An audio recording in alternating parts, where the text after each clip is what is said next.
हरिओम. अष्टावक्र गीता. योगदास श्री जय गणेश जोशी यांचे प्रवचन. अध्याय 18. आत्मज्ञानोपदेश शतक. श्लोक क्रमांक 1. अष्टावक्र उवाच. यस्य बोधोदये तावत् स्वप्नवत् भवति भ्रमः तस्मै सुखैकरूपाय नमः शांताय तेजसी. भावार्थ. अष्टावक्र मुनी म्हणाले, ज्याचा बोध झाल्यावर सर्व भ्रम स्वप्नाप्रमाणे अदृश्य नष्ट होतात, त्या एकमात्र आनंदमयी प्रशांत स्वरूप तेजोमयाला नमस्कार असो. ज्याचा बोध झाल्यावर परमात्म्याला प्रामुख्याने 2 प्रकारे जाणता येते, प्राप्त करता येते. पहिला म्हणजे भक्तिमार्ग. स्वतःला रिकामे करायचे, शून्य करायचे आणि अशा प्रकारे स्वतः जागा रिकामी करून त्या परमात्म्याला त्यात सामावून घ्यायचे आणि आपण शून्यत्वातून पूर्ण व्हायचे, साक्षात्कारित व्हायचे, स्वतःच परमात्मा स्वरूप परमात्मा व्हायचे.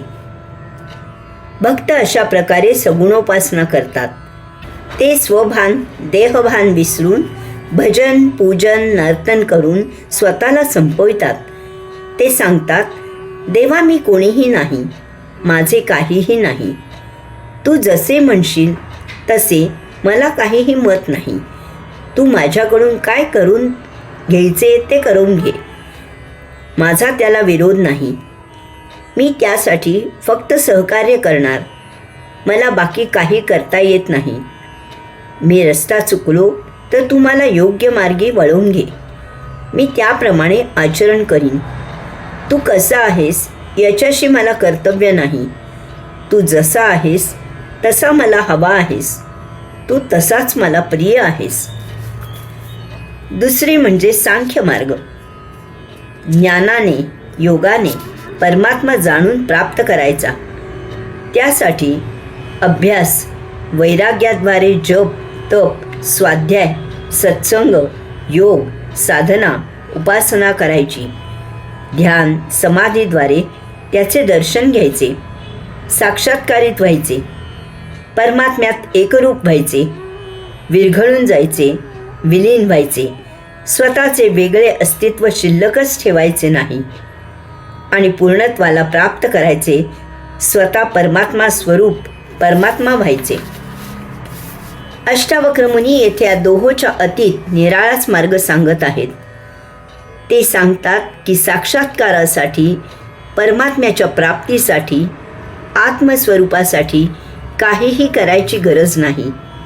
त्यासाठी देहभान नष्ट करून स्वतःला शून्य करून पूर्णत्व प्राप्त करायला नको. तसेच योग साधना उपासना करून स्वतःला विरघळवून विलीन करून पूर्णत्व प्राप्त करायला नको. हे नकारात्मक मार्ग नकोत.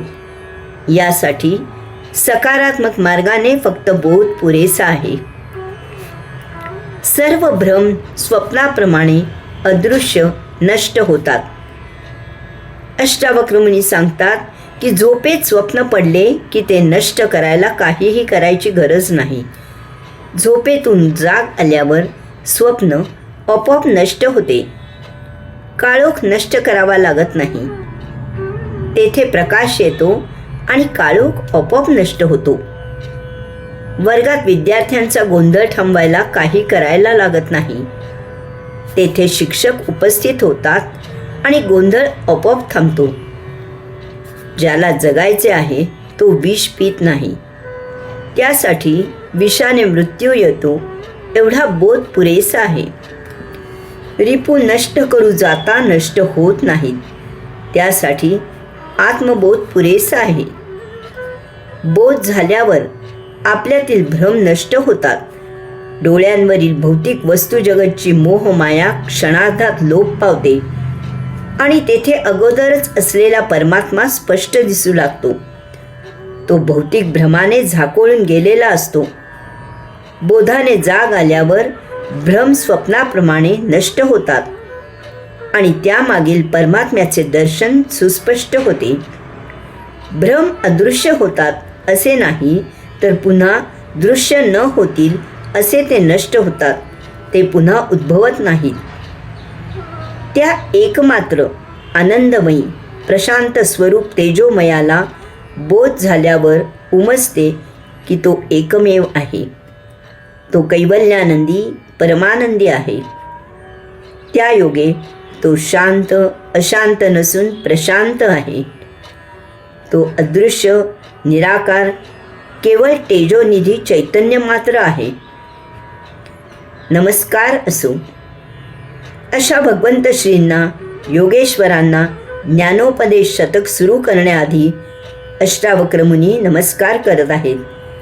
त्यांचे आशीर्वाद घेत आहेत. हरिओम.